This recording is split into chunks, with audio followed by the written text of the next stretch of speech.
What's up, YouTube? This is Too Raw for TV. All right. So before I begin this video, I want to give a shout out to Ticket TV because they're talking about this on his channel. All right, and this topic piqued my interest. You know what I'm saying? And they were talking about whether or not the San Antonio Spurs are a dynasty. And people can have their differences of opinion on that. In my opinion, they are. Okay. I think there are different types of dynasties. In the modern NBA, because of free agency, you're not going to see, teams like the 1920s Yankees. Uh, you're not going to see the Bill Russell Celtics. You're not going to see the Yankees from the late 40s into the early 60s and they went to the World Series almost every damn year. You're just not going to see that. You're not going to see, the Big Red Machine in Major League Baseball in the 70s and the Oakland Dynasty in the early to mid 70s, the Steel Curtain. It's just there are differences now.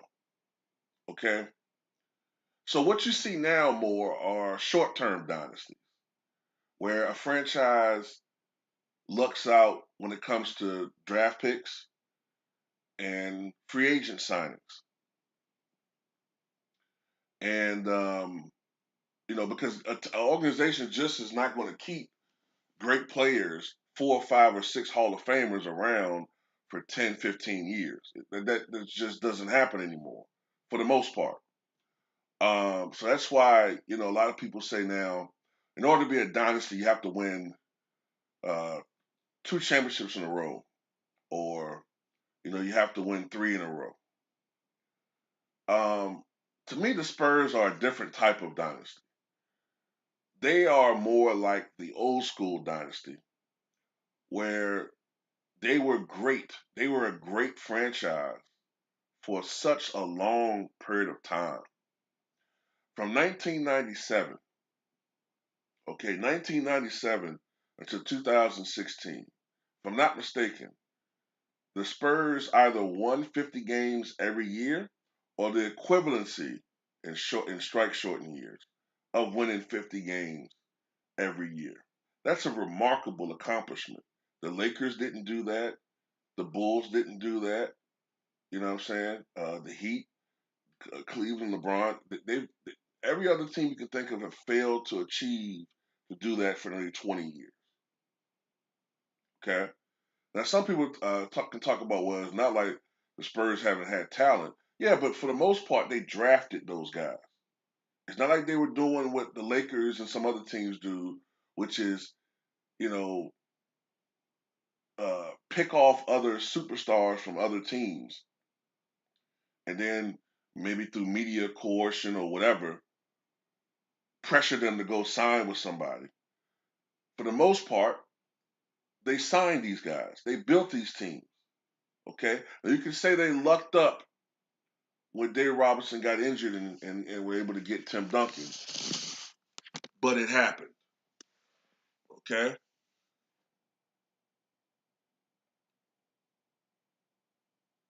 now starting in 1997, way back when Michael Jordan was still playing for the Chicago Bulls, back when the Spice Girls and the Macarena was still reigning supreme in music.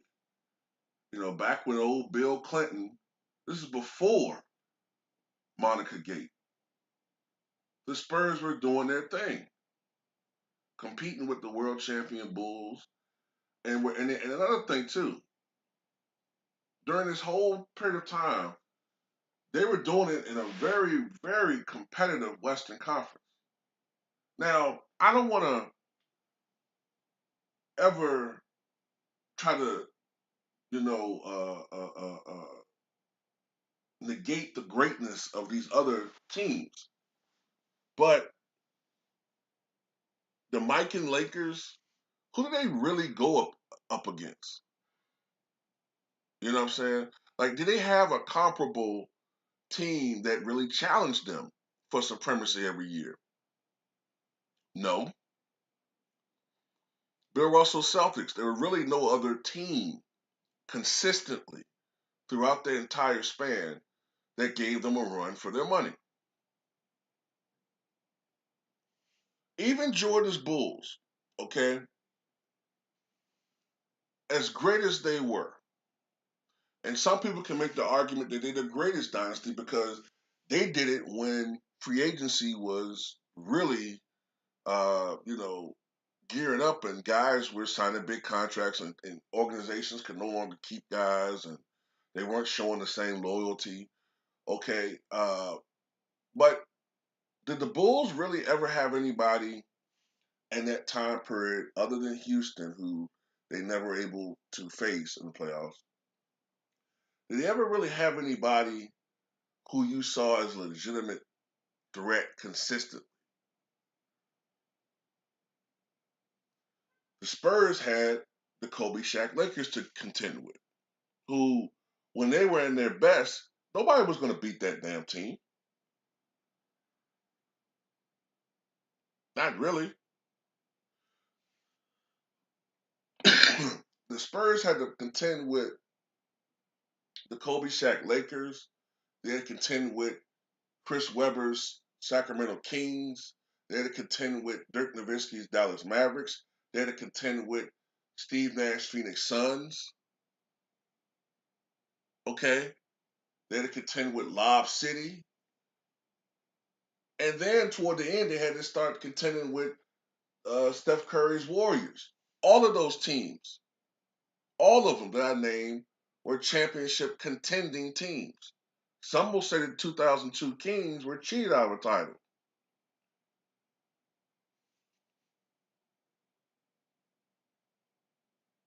And not to mention other teams, Utah. Earlier on, it was still the Malone Jazz tandem. Later on, it became AK-47 and Deron Williams. That's how long the Spurs were a great damn team. You had those teams with whatever contention.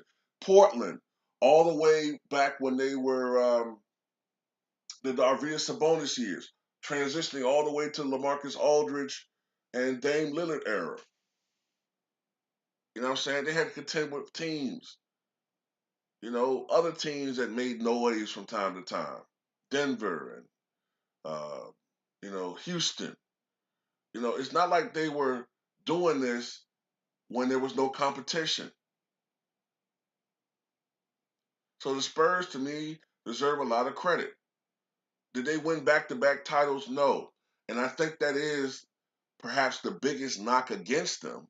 But let's be honest about something. When the Spurs won the championship in 1999, okay, the next year, they had to contend with a Laker team that just hired Phil Jackson. Shaq was super motivated. Kobe was coming into his own. They signed Glenn Rice, and they were becoming, under Phil Jackson's leadership, one of the most dominant teams in NBA history. Nobody was going to beat that goddamn team until they got older or something ruined their chemistry or got in the way. 2001, that Laker team was still at the top of the heap. 2002, the Laker team was still at the top of the heap. 2003, Shaq was starting to slow down a little bit. Okay, for whatever reasons, you know what I'm saying. I think a lot of it was his fault. Now the Spurs now are regrouping. They've signed Tony Parker, Manu Ginobili. I think that year they had Steven Jackson. They beat the Lakers in the playoffs, and they went on to win the championship that year. Now, 2004, what did the Lakers do? They signed Karl Malone and Gary Payton. Okay, they played a hell of a series. The Spurs could have won that series. I think the Spurs were up in that series, but then LA won 4 games in a row.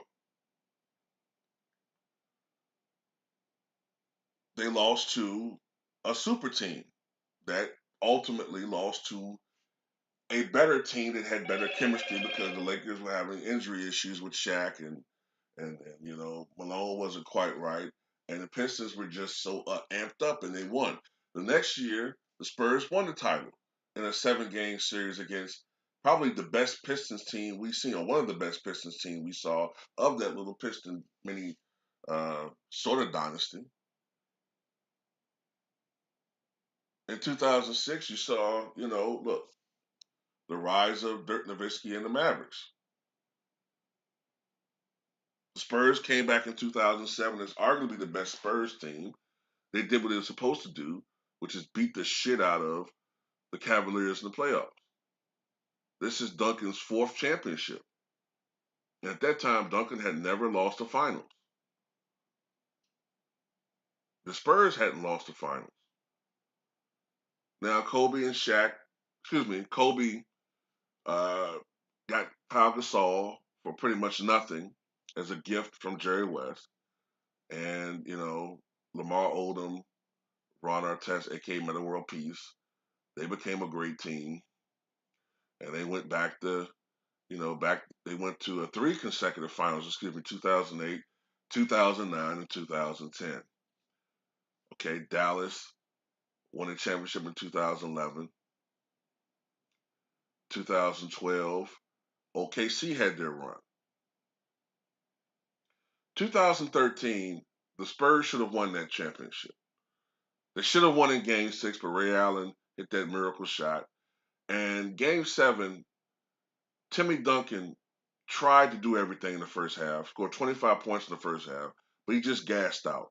And Mon Ginobili apparently forgot which team he was playing on because I think he threw fucking 8 turnovers in Game 7. It's like they were trying to lose that game. And Mon Ginobili played like shit the entire series. The Heat won, but the Spurs should have won that series, okay?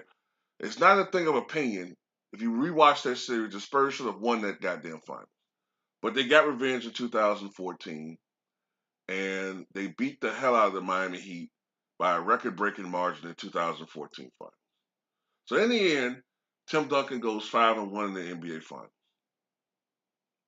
Probably should have been 6-0, which would have helped even more so in this dynasty argument because that would have tied him with Michael Jordan at 6-0.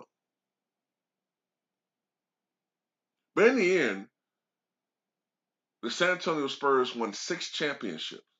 6 championships. 6. Excuse me, five championships. They won 5 championships. 5. Okay, 5. And I don't understand how people are saying that they're not a dynasty. Unlike the Patriots, who cheated and lost 3 times. People don't have any problems with people calling them a dynasty. But they've actively cheated.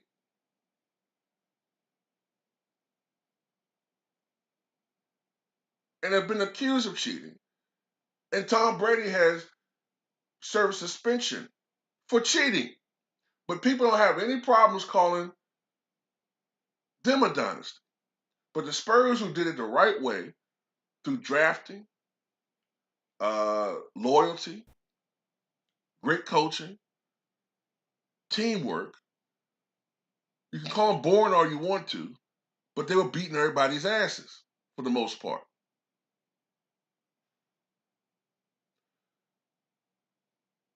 The Spurs have the greatest regular season winning percentage in NBA history.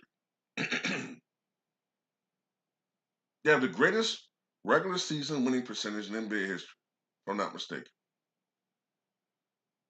That's not because of Artis Gilmore, George Gervin, or Mike Mitchell, okay? And that's not a knock on any of those guys. It's not because of Rod Strickland. It's not because of, Terry Cummins.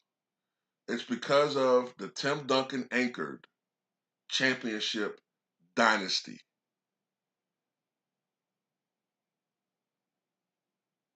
You know how I know it's a little bit of bullshit when people say that they're not a dynasty? Because if you say that, hey man, look, the the Celtics are a dynasty. I'm talking about Larry Bird. Well, they never won back to back. Well, yeah, but I mean, look who they're playing against. I mean, they're playing against the Lakers in the finals, and in the East they're playing against Philly, and they had Milwaukee, and then later on the Pistons. I mean, look, I mean, there's so much competition. It was hard to win championship. Okay, but when I make the same argument about the Spurs, you don't want to hear that. Even the Lakers, they won back to back in '87 and '88. They're the first team to do that since 1969 Boston Celtics. And that was such an accomplishment back then because the NBA was so competitive. It was so competitive. Magic Johnson won 5 NBA championships. He went to 9 NBA finals. 9. 1980, 1982, 1983, 1984, 85, 87, 88, 89, and 91. But do you know that Magic Johnson actually has a losing record in the finals, despite his 5-4 record? And it's because of the fact that um, Magic's team got swept in the finals twice. 1983 against the Sixers and 1989 against the Pistons, even though we know injuries played a role in that. So what I'm getting at is there are different types of dynasties. Most people would consider the Atlanta Braves in 1990s a dynasty.